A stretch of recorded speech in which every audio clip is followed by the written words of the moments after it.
Royalty and Ruin, Chapter 40. Nebuchadnezzar's Dream of World Empires.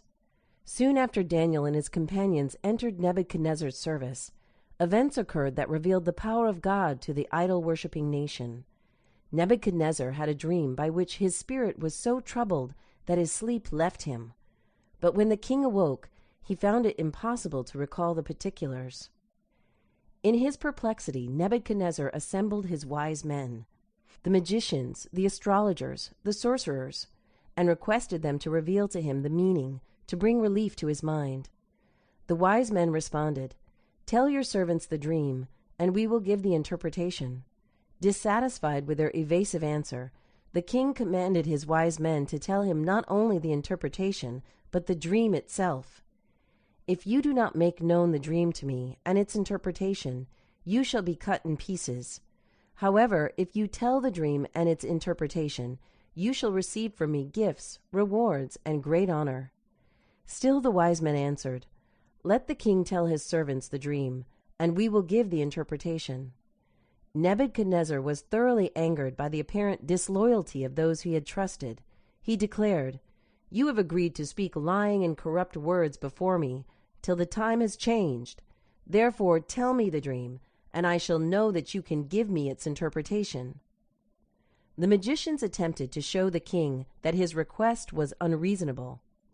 "No king, lord, or ruler has ever asked such a thing of any magician, astrologer, or Chaldean, and there is no other who can tell it to the king except the gods, whose dwelling is not with flesh." Then the king was angry and very furious, and gave the command to destroy all the wise men of Babylon. Daniel's opportunity has come. According to the decree, Daniel and his friends also must die. When Daniel learned this, with counsel and wisdom, he asked Arioch, the captain of the king's guard, "Why is the decree from the king so urgent?" Arioch told him the story of the king's perplexity over his dream, and of his failure to find help. Upon hearing this, Daniel took his life in his hands, venturing into the king's presence to beg for time so that he could ask his God to reveal to him the dream and its interpretation.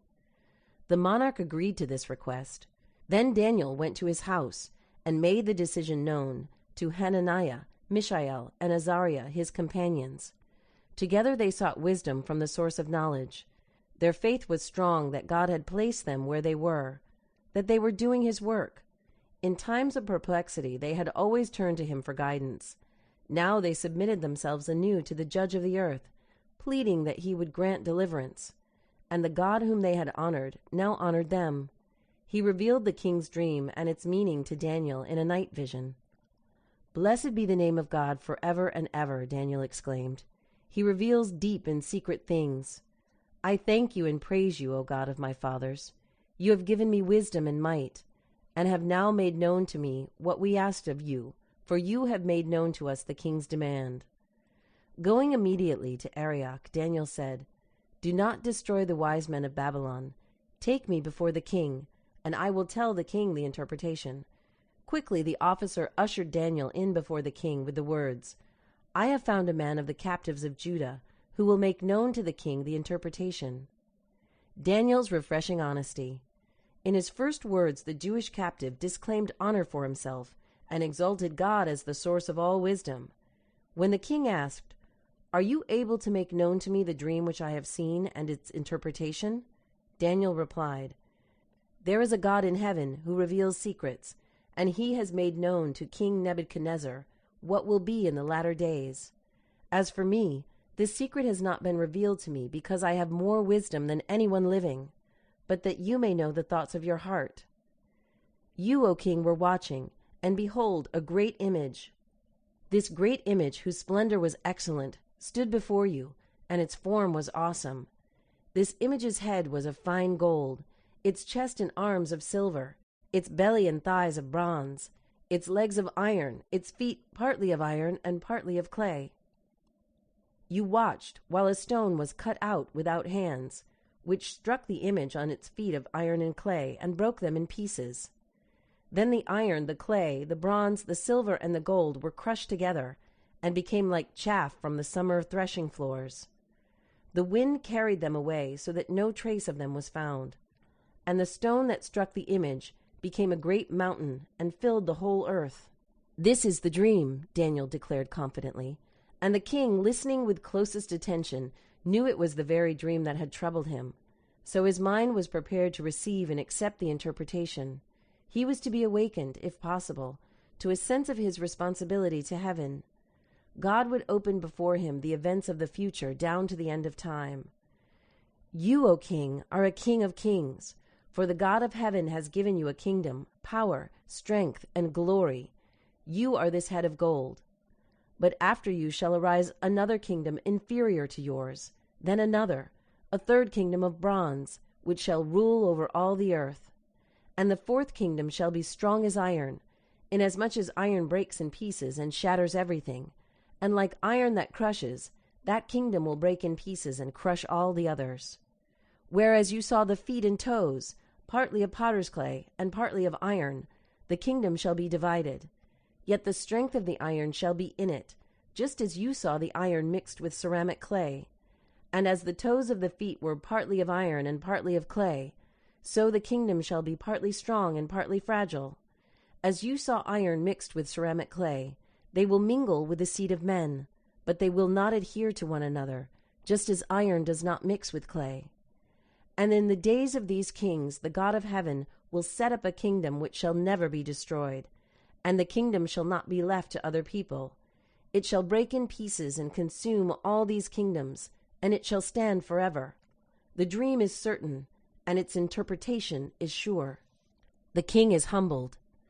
The king was convinced. In humility he fell on his face prostrate before Daniel, saying, "Truly your God is the God of gods, the Lord of kings, and a revealer of secrets, since you could reveal this secret." Nebuchadnezzar revoked the decree to destroy the wise men. Their lives were spared because of Daniel's connection with the revealer of secrets. And the king promoted Daniel and gave him many great gifts, and he made him ruler over the whole province of Babylon. Also Daniel petitioned the king, and he set Shadrach, Meshach, and Abednego over the affairs of the province of Babylon. But Daniel sat in the gate of the king. In history, the growth of nations, the rise and fall of empires, appears as if dependent on human will and ability. But the word of God draws the curtain aside, and we see the agencies of the all-merciful one, silently, patiently working out the counsels of his own will. Hundreds of years before certain nations came on the stage of action, the omniscient one looked down the ages and predicted the rise and fall of the universal kingdoms. God declared to Nebuchadnezzar that Babylon would fall and a second kingdom would arise. When it failed to exalt the true God, its glory would fade. A third kingdom also would pass away, and a fourth, strong as iron, would subdue the nations of the world. Why nations and empires fail? If the rulers of Babylon had always kept the fear of the Lord before them, they would have been given wisdom and power that would have kept them strong. But they made God their refuge only when they were perplexed.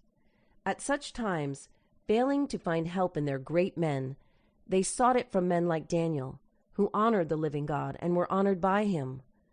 Though the rulers of proud Babylon were of the highest intellect, they had separated themselves so far from God that they could not understand the revelations and warnings giving them concerning the future. Babylon, shattered and broken at last, passed away because in prosperity its rulers regarded themselves as independent of God and gave credit for the glory of their kingdom to human achievement. God brought his wrath on the Medo-Persian realm because in it his law had been trampled underfoot. The fear of the Lord found no place in the hearts of the vast majority of people.